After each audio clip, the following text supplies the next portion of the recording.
Hello student, psychological study channel में एक बार फिर नए टॉपिक के साथ हम आए हैं। आज का टॉपिक है एक्सपेरिमेंटल मेथड या प्रायोगिक विधि।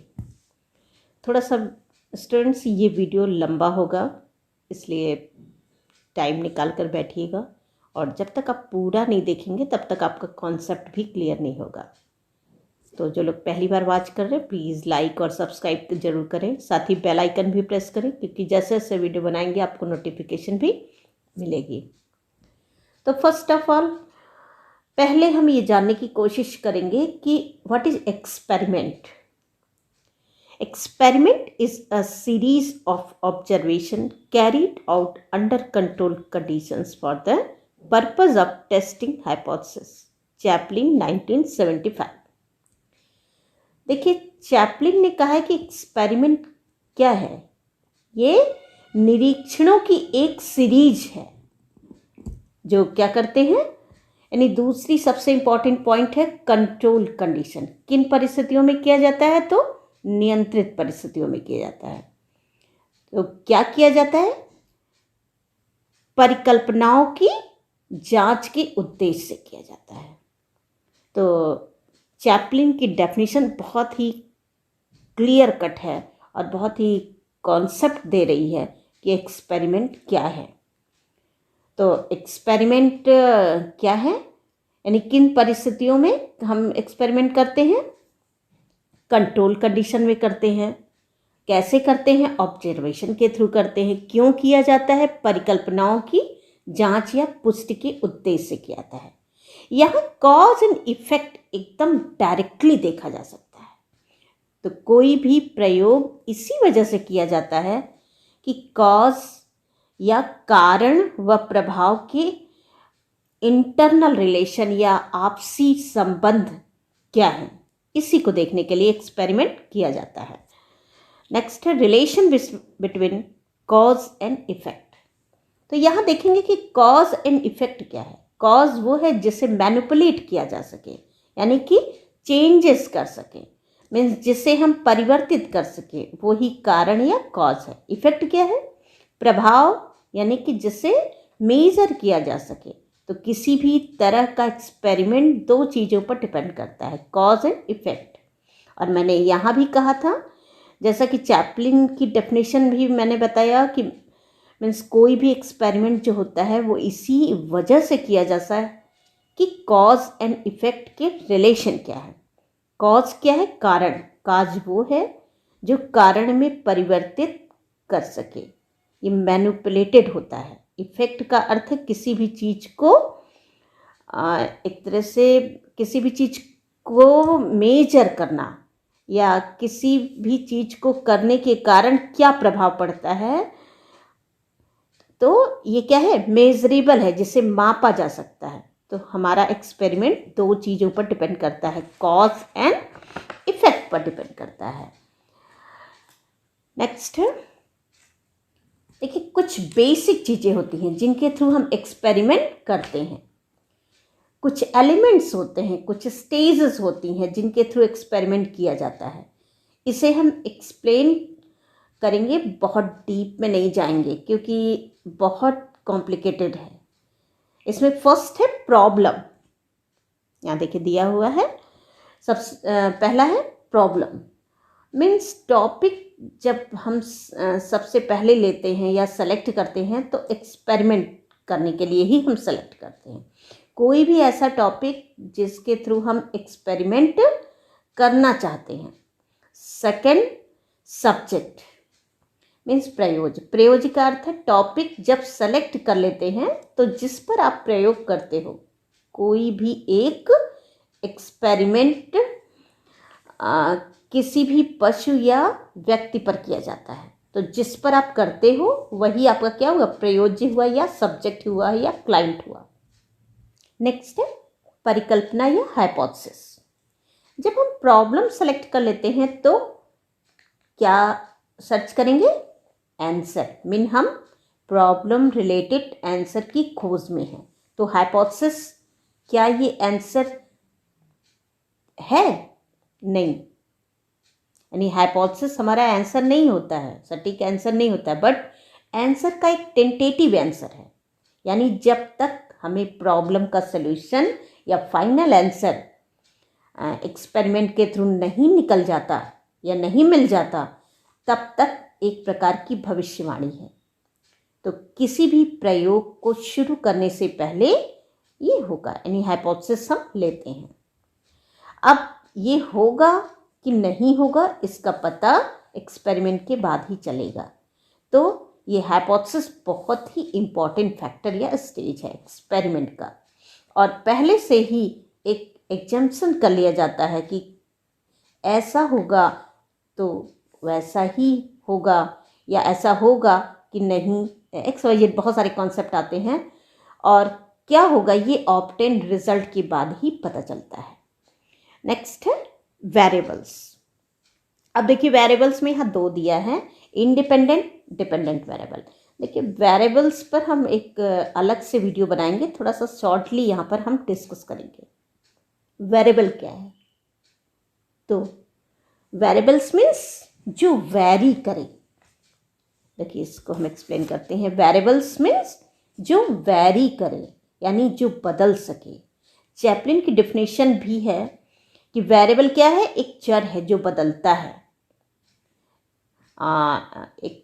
इट मीन्स जो घट सकता है या बढ़ सकता है, पॉजिटिव भी हो सकता है और नेगेटिव भी हो सकता है। किसी चीज़ से हम किसी चीज़ को यदि हम मेजर कर रहे हैं तो वो यदि चेंजेबल है या हम उसे चेंज कर सकते हैं तो वो क्या है, वेरिएबल है। नेक्स्ट है types of variable in psychological research. देखिए यहाँ पर 2 टाइप्स के वेरिएबल है, इंडिपेंडेंट, डिपेंडेंट वेरिएबल्स। इंडिपेंडेंट स्वतंत्र परिवर्त, डिपेंडेंट परिवर्त या आश्रित परिवर्त। इंडिपेंडेंट या स्वतंत्र परिवर्त क्या है, ये जो फ्री है, ये वो है जो किसी दूसरे फैक्टर पर डिपेंड नहीं करता, वो किसी दूसरे वेरिएबल या फैक्टर को प्रभावित करेगा। इंडिपेंडेंट वेरिएबल किसी भी घटना के होने का कारण होता है। थोड़ा टफ है बट धीरे धीरे आप समझ जाओगे। डिपेंडेंस में जो आश्रित चर होता है, ये वेरिएबल जो दूसरों पर आश्रित होता है। अब देखिएगा यहाँ पर नीचे इंडिपेंडेंस वेरिएबल में 3 चीज़ें दी गई हैं, O variable, organism, S variable, stimulus variable, R variable यानी रिस्पॉन्स वेरिएबल। ये ओ वेरिएबल या ऑर्गेनिज्म वेरिएबल है क्या? ऑर्गेनिज्म यानी कि जिस प्राणी पर आप स्टडी कर रहे हो, मीन्स जिस व्यक्ति पर स्टडी कर रहे हो उससे रिलेटेड जितने भी वेरिएबल होंगे वो ओ के अंतर्गत या ऑर्गेनिज्म या प्राणी के अंतर्गत आएंगे। जैसे क्या हो सकता है इसमें, एज हो सकता है, एजुकेशन हो सकता है, मोटिवेशन हो सकता है, ये सब क्या है, ये ऑर्गेनिज्म वेरिएबल है। नेक्स्ट है एस वेरिएबल यानी स्टिमुलस वेरिएबल। मीन्स कह सकते हैं ऐसे वेरिएबल जिनका रिलेशन किसी स्टिमुलस से होता है। जैसे सब्जेक्ट को जो विषय या टॉपिक सीखने के लिए दिया जाता है, सब्जेक्ट यानी क्लाइंट या प्रयोजक को जो टॉपिक दिया जाता है लर्न करने के लिए, वो हो गया क्या, स्टिमुलस। सब्जेक्ट कौन है, अब यहाँ पर देखिए सब्जेक्ट कौन हुआ, वो व्यक्ति जिस पर आपने एक्सपेरिमेंट किया। S variable means stimulus variable यानी ऐसे वेरिएबल जिनका संबंध उत्तेजना से होता है। जैसे सब्जेक्ट को जो विषय या टॉपिक सीखने के लिए दिया जाता है वो हो गया स्टिमुलस, और सब्जेक्ट कौन हुआ, वो व्यक्ति यानी जिसे आपने सब्जेक्ट या क्लाइंट के रूप में लिया, वो आपका क्या हो गया, वो सब्जेक्ट हो गया। तो स्टिमुलस वो सब्जेक्ट या वो कार्य जो उसे करने के लिए दिया जाता है। लेंथ, जैसे length of the learning, material क्या है, उस जो चीज़ सीख रहा है उसकी इम्पोर्टेंस उसके लिए क्या है, डिफ़िकल्टीज़ कितनी हैं, ये सारी चीज़ें एस वेरिएबल के अंतर्गत आती हैं। थर्ड है R variable. R variable response या प्रतिक्रिया। देखिए, रिस्पॉन्स वेरिएबल ऐसे वेरिएबल होते हैं जिनका इफेक्ट लर्निंग सब्जेक्ट यानी कि प्रतिक्रिया पर पड़ता है। तो ये आपका इंडिपेंडेंट वेरिएबल से रिलेटेड ये तीनों ओ, एस और आर का कॉन्सेप्ट आपका क्लियर होगा। इसे हम ऐसे भी कर सकते हैं, जैसे कोई एक्सपेरिमेंट हो रहा है तो नॉइस, टेम्परेचर, वेदर हॉट है, कूल है, एक तरह से शोरगुल, इन सब का इफेक्ट क्या है, लर्निंग पर पड़ता है। तो हम क्या करते हैं, इसे हम रिस्पॉन्स वेरिएबल हम कहेंगे, यानी कि नॉइस, टेम्परेचर, ये सब क्या है, आर वेरिएबल है, क्योंकि इसका प्रभाव प्रतिक्रिया पर पड़ता है। इसे हम एग्जाम्पल के थ्रू एक्सप्लेन कर सकते हैं, जैसे learning improves from practice. For example, अभ्यास से सीखने की मात्रा में वृद्धि होती है।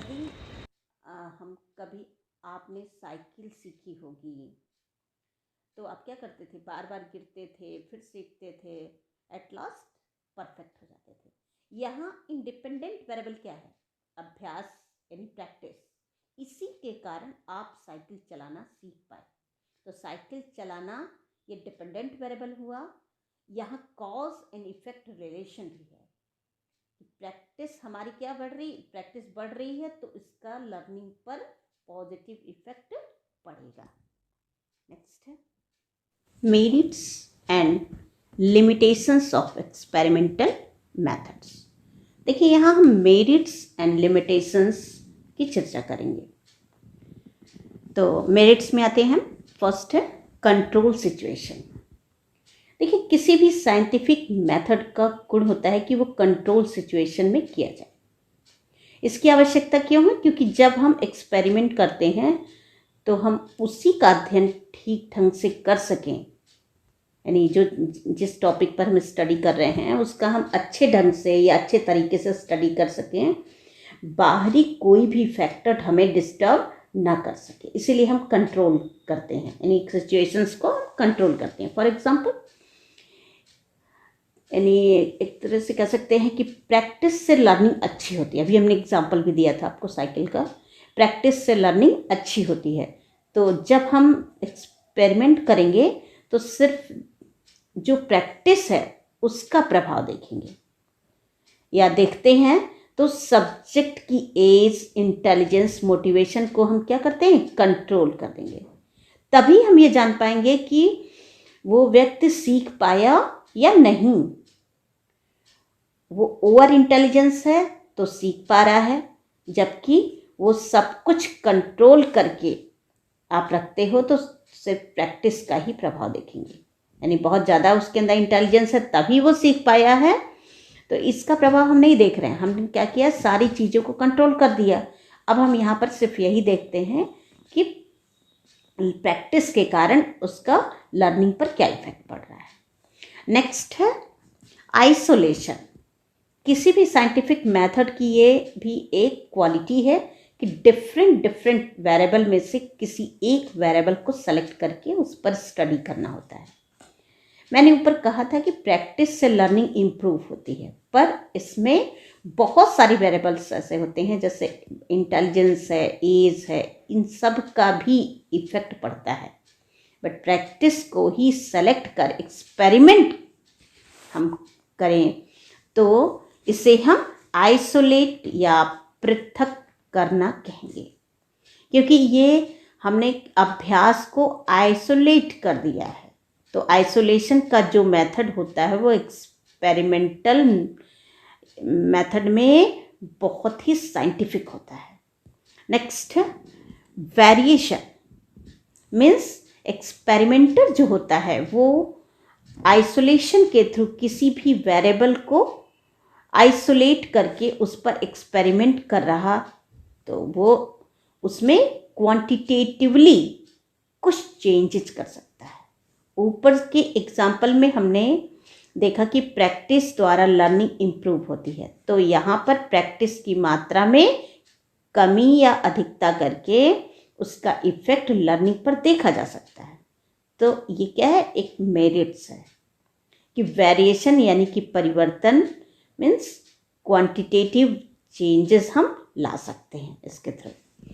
नेक्स्ट है रिपीटेशन। रिपीटेशन मीन्स इस विधि के में क्या होता है, एक्सपेरिमेंटर बार बार किसी प्रयोग को करके अपने ही रिजल्ट की चेकिंग कर सकता है, यानी कि रिपीट कर सकता है और अपने ही एक्सपेरिमेंट की रिलायबिलिटी को वो चेक कर सकता है। नेक्स्ट है वेरिफिकेशन या प्रमाणित करना। जैसे मैंने यदि एक्सपेरिमेंट किया और बताया कि बच्चों की होमवर्क कराना है, यानी बच्चों को हम होमवर्क कराएंगे या हमें होमवर्क कराना है, तो उनके लिए पनिशमेंट नहीं बल्कि रिवार्ड ज़्यादा बेनिफिशियल है। यदि बच्चों को कुछ सिखाना है तो पनिशमेंट से तो लर्निंग इम्प्रूव होती ही है, बट रिवार्ड से बहुत ज़्यादा, कई गुना ज़्यादा इम्प्रूव होती है, तो ये ज़्यादा बेनिफिशियल है। तो मैंने ये प्रयोग किया और ये रिज़ल्ट लिया या रिज़ल्ट पाया कि यदि जैसे जैसे बच्चों को हमें होमवर्क कराएंगे या बच्चों को लर्निंग कराएंगे तो पनिशमेंट हम नहीं देते हैं, रिवार्ड देते हैं, तो उनकी लर्निंग इम्प्रूव होगी। तो ये हमारा रिज़ल्ट हो गया। कोई दूसरा एक्सपेरिमेंटर कहता है कि नहीं, मैं नहीं मानता कि आपने ऐसा किया, वो क्या करेगा, वो भी ऐसा ही एक दूसरा एक्सपेरिमेंट करेगा और देखता है कि पनिशमेंट से ज़्यादा बेटर रिवार्ड है लर्निंग के लिए। देखिए, उसने भी एक्सपेरिमेंट किया और कहा कि पनिशमेंट से ज़्यादा बेटर है रिवार्ड, तो सेम रिजल्ट उसका भी आ गया। तो उन्होंने क्या किया, मेरे रिजल्ट को वेरीफाई किया और मेरा रिजल्ट वेरीफाई हो गया। तो ये एक्सपेरिमेंटल मेथड का एक सबसे बड़ा गुण है कि इसमें हम एक्सपेरिमेंट एक तरह से एक्सपेरिमेंट की पॉसिबिलिटी को हम बढ़ाते हैं, इसे वेरीफाई करते हैं। नेक्स्ट है थियोरी एंड लॉ, सिद्धांत और नियमों की स्थापना। जब भी कोई एक्सपेरिमेंट किया जा रहा है तो उसके प्राप्त रिजल्ट के बेसिस पर कोई थियोरी या लॉ बनाए जाते हैं और हमारी हाइपोथेसिस क्या होती है, प्रूव हो जाती है। आपको पता होगा कि हाइपोथेसिस हम लोगों ने रिसर्च करते समय बना ली थी। जैसे ही रिसर्च क्या हुआ, किया हमने, उस हाइपोथेसिस के प्रमाण के लिए, प्रूफ के लिए ही हम लोगों ने पूरा एक्सपेरिमेंट किया और रिजल्ट जब आ रहा है तो फिर हाइपोथेसिस हमारा प्रूव हो जाता है। यदि किसी ने उस नियम का विरोध नहीं किया तो हमारा रिजल्ट एक सिद्धांत या नियम का रूप ले लेगा।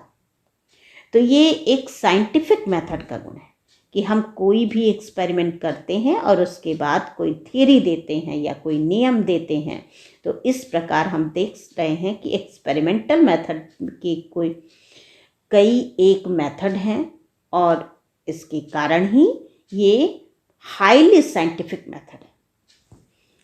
बट इस विधि की या इस मेथड की कुछ लिमिटेशंस भी हैं, इनका भी हम यहाँ डिस्कस करेंगे। फर्स्ट लिमिटेशंस क्या है इसकी, लिमिटेड स्कोप मीन्स बहुत लार्ज एरिया की स्टडी इस मेथड के द्वारा हम नहीं कर सकते। जैसे कोई क्राउड बिहेवियर या भीड़ का अध्ययन करना हो, तो जैसे कई बार कम्युनियल राइट्स हो जाते हैं या भीड़ में भगदड़ मच जाती है, तो भगदड़ मच जाने के कारण क्या होता है, एक्सीडेंट हो जाता है। तो उस बड़े एरिया की स्टडी इसके द्वारा पॉसिबल नहीं है। नेक्स्ट है अननेचुरल स्टडी, यानी कि हम कंट्रोल सिचुएशन में स्टडी कर रहे हैं। बार बार ये हम कह रहे हैं कि एक्सपेरिमेंटल मेथड का सबसे बड़ा ये गुण है कि हम कंट्रोल सिचुएशन यानी कि नियंत्रित परिस्थितियों में स्टडी करते हैं ताकि बाह्य चरों का प्रभाव न पड़े।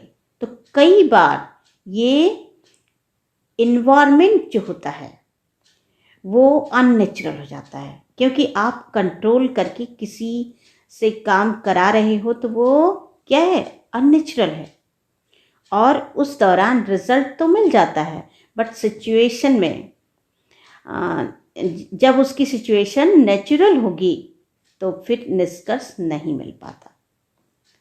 यानी उस तरह जिस समय आप एक्सपेरिमेंट कर रहे हो तो उस समय तो रिजल्ट मिल जाएगा, लेकिन जब नेचुरल कंडीशन होती है तो वहाँ पर वो निष्कर्ष नहीं मिल पाता या वो रिजल्ट नहीं मिल पाता। जैसे एक एग्जाम्पल द्वारा समझिए कि क्लास में जो स्टूडेंट अपने टीचर के साथ, यानी जो स्टूडेंट अपने टीचर के साथ बिहेवियर को प्रेजेंट कर रहा है, क्या वही स्टूडेंट क्लास के समाप्त हो जाने पर भी अपने फ्रेंड्स के साथ बिहेवियर करेगा? मीन्स उतनी ही डिसिप्लिन, उतनी ही शांति, उतनी ही एकाग्रता से वो अपने बिहेवियर को प्रेजेंट करेगा, कोई शोर नहीं करेगा? क्या ऐसे ही वो फ्रेंड के साथ रहेगा? नहीं, कभी नहीं रहेगा, क्योंकि वहाँ फ्री फील कर रहा है। तो ये कंट्रोल सिचुएशन हो गई, जो वो टीचर के साथ, टीचर के आने के बाद अपने क्लास में बिहेवियर को प्रेजेंट कर रहा है। और अनकंट्रोल्ड बिहेवियर जो वो टीचर के जाने के बाद कर रहा है। नेक्स्ट है, यहाँ पर हमने अभी आपको एक्सप्लेन किया अननेचुरल स्टडी। तो नेक्स्ट है non cooperation of the subject. जो प्रयोज्य है, कई बार प्रयोग करते समय सब्जेक्ट वो हमें सपोर्ट नहीं करता, उसके द्वारा फुल सपोर्ट तभी मिलेगा जब हम एक्सपेरिमेंट को ठीक ढंग से कर पाएंगे। यानी देखिएगा, जो एक्सपेरिमेंटर होता है जब एक्सपेरिमेंट करता है तो उसे सपोर्ट नहीं मिल पाता है, क्योंकि जो सब्जेक्ट है कोई ज़रूरी नहीं कि फुल्ली हमें सपोर्ट ही करे, और जब फुल्ली सपोर्ट नहीं करेगा तो हमारा रिजल्ट भी परफेक्ट नहीं होगा। नेक्स्ट है एनिमल स्टडी। बहुत सारी स्टडी साइकोलॉजी में एनिमल पर की जाती है और उसके आधार पर उसके रिजल्ट को मनुष्यों के लिए भी सुटेबल मान लिया जाता है, क्योंकि मानव और पशु के व्यवहार में समानता पाई जाती है। उन पे की गई स्टडी प्रयोगों के आधार पर मनुष्यों पर लागू करना सही नहीं है। लेकिन बहुत से एक्सपेरिमेंट डेंजरस भी होते हैं। देखिएगा, बहुत से एक्सपेरिमेंट ऐसे भी होते हैं जो मनुष्य पर संभव नहीं होते, इसलिए हम पशुओं का सहारा लेते हैं। तो वो मनुष्य अपने ऊपर अलाउ नहीं करते हैं, इसलिए पशु पर हम आसानी से कर लेते हैं। यानी मनुष्य कभी नहीं कहेगा कि आइए आप मेरे ऊपर स्टडी करिए। तो यही कारण है कि एनिमल स्टडी की जाती है। तो थोड़ा सा अनसाइंटिफिक हो जाता है यहाँ पर, क्योंकि पशुओं के आधार पर हम वो वही स्टडी मनुष्य या वही रिजल्ट हम मनुष्यों पर भी सुटेबल मानने लगते हैं। तो इसका ये एक लिमिटेशन है। नेक्स्ट है lack of control. Lack of control means नियंत्रण की कमी। एक्सपेरिमेंटल मेथड का दोष है कि हम सिचुएशन को कंट्रोल करने की कोशिश कर रहे हैं, तब हम प्रैक्टिकल कर रहे हैं और तब हम नियंत्रण कर रहे हैं। तो क्या हम नियंत्रण कर पाएंगे? कई बार प्रयोज्य का भी कोऑपरेशन नहीं हो पाता है, यानी ह्यूमन या एनिमल सब्जेक्ट का पूरी तरह से को हम कंट्रोल नहीं कर सकते। इस विधि की सबसे बड़ी ये लिमिटेशन है। ये पूरी तरह से हम कहाँ कंट्रोल कर पाएंगे? हम तो अपने अकॉर्डिंग उसको कंट्रोल करना चाह रहे हैं, लेकिन हो सकता है कि हम उसे समझ नहीं पा रहे हैं। हमें लग रहा है कि कंट्रोल कर लिया है, बट वो हमें पूरी तरह कोऑपरेट नहीं कर रहा है। नेक्स्ट है सब्जेक्टिविटी या आत्मनिष्ठा। जैसा कि हम सब जान चुके हैं कि psychology is a science of behaviour and experiences. तो जब एक्सपीरियंसेस ऑफ बिहेवियर को मेज़र कर रहे हैं, तो बिहेवियर को आप मेज़र कर रहे हैं तो ठीक है, बट एक्सपीरियंस को मेज़र करने की बात करेंगे तो यहाँ पर इंट्रोस्पेक्शन मेथड्स का सपोर्ट लेना ही आवश्यक है। किसी भी क्लाइंट पर आप एक्सपेरिमेंट करते हैं तो इंट्रोस्पेक्शन रिपोर्ट होती है, यानी उसकी अंतर निरीक्षणात्मक रिपोर्ट होती है या एक प्रतिवेदन रिपोर्ट आप तैयार करते हैं, और यही जो रिपोर्ट होती है उसे ही इंट्रोस्पेक्टिव रिपोर्ट बोलते हैं। इसको पूछा जाता है कि प्रयोज्य से कि आपको कैसा लगा, आपको कितनी कठिनाई लगी, आपको क्या क्या कमियां लगी, कैसा लगा, अच्छा लगा या बुरा लगा, XYZ बहुत सारी चीज़ें पूछी जाती हैं। तो जब उससे वो निर्णय देना है, सब्जेक्ट निर्णय दे रहा है, तो वो क्या करता है, अपनी फीलिंग के बारे में वो बताएगा। तो इस मेथड में सब्जेक्टिविटी यानी कि वो सही बता रहा है, गलत बता रहा है, गलत आंसर भी दे सकता है, हो सकता है उसे कम अच्छा लग रहा हो, टफ लग रहा हो, बट उसे वो छुपा रहा है क्योंकि उसे लगता है कि उससे लगेगा कि हम यदि रिप्रेजेंट कर देंगे या अपनी सच्चाई बता देंगे तो कम इंटेलिजेंस वाले समझे जाएंगे। तो उसने क्या किया, बातों को छुपा दिया और वो कहा नहीं नहीं, हमें बहुत अच्छा लग रहा था, बहुत कंफर्टेबल लग रहा था, तो इस तरह की इन्फॉर्मेशन देगा, हम बहुत इन्जॉय कर रहे थे, जबकि उसे वो बहुत टफ लग रहा था। तो इससे क्या हो रहा है, वो सही इन्फॉर्मेशन, सही यानी कॉन्शियस एक्सपीरियंस को एक्सप्रेस नहीं कर रहा है और गलत इन्फॉर्मेशन हमें मिल रही है, तो हमारा रिजल्ट भी उससे इफेक्टेड होगा। नेक्स्ट है इफेक्ट ऑफ एक्सपेरिमेंटर, यानी प्रयोगकर्ता जो प्रयोग कर रहा है उसके द्वारा पड़ने वाले प्रभाव, मीन्स उसकी भी तो कुछ फीलिंग्स होगी, नहीं जो कर रहा है क्या जरूरी थोड़ी है कि क्लाइंट का ही इफेक्ट पड़े, उसकी भी तो अपनी कुछ फीलिंग होती है।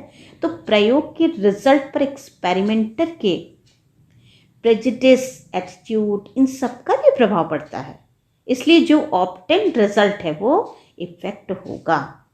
देखिए कोई भी चीज़ है, कोई भी व्यक्ति है, वो किसी न किसी चीज़ के प्रति बायस्ड रहता है, इसलिए और बायस्ड रहेगा तो वो क्या करेगा, अनकॉन्शियसली उसको एक्सप्रेस कर देगा कहीं न कहीं। तो ये होना ये चाहिए कि प्रयोग के दौरान एक्सपेरिमेंटल को न्यूट्रल होना चाहिए, पर ये नहीं हो पाता क्योंकि अपनी प्रेजुडिस, अपनी एटीट्यूड्स वो एक्सपेरिमेंट के दौरान कई बार प्रेजेंट कर ही देता है, और ये एक साइंटिफिक मेथड है। इसके लिए ये जो बायस्ड होते हैं ये सारी चीज़ें प्रेजेंट नहीं करनी चाहिए। तो इस कंडीशन में होगा क्या, क्योंकि ये साइंटिफिक मेथड है तो उसके लिए ठीक नहीं होगा। ये तभी हो सकता है जब एक experimental well trained, well experienced हो, तो वो अपनी इन चीज़ों को कंट्रोल कर सकता है, पर ऐसा होता नहीं है, बहुत कम होता है कि वेल ट्रेन्ड लोग ही या वेल एक्सपीरियंस्ड लोग ही रिसर्च करें या एक्सपेरिमेंट करें। लास्ट है इफेक्ट ऑफ एक्सटर्नस वेरिएबल, मीन्स होता है ये कि कई बार एक्स्ट्रा वेरिएबल होते हैं उनका भी प्रभाव पड़ता है। जैसे यदि कोई प्रयोग करते समय ये देखे कि शांतिपूर्ण वातावरण में यदि लर्निंग बहुत पॉजिटिव इफेक्ट देती है, यानी कि लर्निंग का शांतिपूर्ण वातावरण पर बहुत पॉजिटिव इफेक्ट पड़ता है, तो अब आप कितना भी शांतिपूर्ण वातावरण बनाएंगे पर बाहरी शोरगुल कुछ न कुछ आपको इफेक्ट करेगी, चाहे तो नहीं कुछ तो घड़ी की टिक टिक की आवाज़ ही आपको प्रभावित करेगी। तो आपके एक्सपेरिमेंट भी ये क्या है, उससे प्रभावित होंगे, यानी आप प्रभावित हो रहे हैं तो आपसे उसका रिजल्ट प्रभावित होगा। तो इस प्रकार से ये एक तरह से लिमिटेशन है किसका, एक्सपेरिमेंट का या एक्सपेरिमेंटल मेथड का, क्योंकि वो एक इफेक्ट ऑफ एक्सटर्नस वेरिएबल है, यानी कि अतिरिक्त जो चर है या बाहरी चर है उसका प्रभाव आपके एक्सपेरिमेंट पर पड़ता है। तो इस प्रकार हम लोगों ने देखा कि एक्सपेरिमेंटल मेथड की भी कुछ लिमिटेशंस हैं, कुछ सीमाएं हैं, लेकिन फिर भी हम ये कहेंगे कि एक्सपेरिमेंटल मेथड जो है वो इंट्रोस्पेक्शन और ऑब्जर्वेशन मेथड से बेटर है, और एक्सपेरिमेंटल मेथड के कारण ही साइकोलॉजी जो एक बिहेवियर साइंस की संज्ञा हम देते हैं साइकोलॉजी को, जो हम साइकोलॉजी को क्या बोलते हैं, बिहेवियरल साइंस बोलते हैं, और साइंस तभी होगा जब आप कुछ एक्सपेरिमेंट कर रहे हैं, कुछ रिलायबल, कुछ कंट्रोल सिचुएशन में आप कोई रिजल्ट देते हैं। तो इसलिए एक्सपेरिमेंटल मेथड में बहुत ही इम्पॉर्टेंट है एक या कह सकते हैं एक्सपेरिमेंटल मेथड साइकोलॉजी के एरिया में इसका इम्पॉर्टेंट रोल है। और इसी के कारण ही साइकोलॉजी में बहुत बड़े बड़े सिद्धांत, नियम, जैसे क्लासिकल कंडीशनिंग हो गई, थियरी ऑफ मोटिवेशन हो गया, थियरी ऑफ लर्निंग हो गई, इनसाइट थियरी हो गई, बहुत सारी थियरीज दी हैं जिनके कारण साइकोलॉजी को अपने रियल स्वरूप को प्राप्त करने में कोई भी कठिनाई नहीं होती है। आई होप आपने इस क्लास का पूरा कॉन्सेप्ट समझा होगा। जो प्रॉब्लम हो आप मेरे डिस्क्रिप्शन बॉक्स के नीचे कमेंट बॉक्स में अप्लाई करिएगा, मैं आपको नेक्स्ट वीडियो में उसका सलूशन दूंगी। थैंक्स।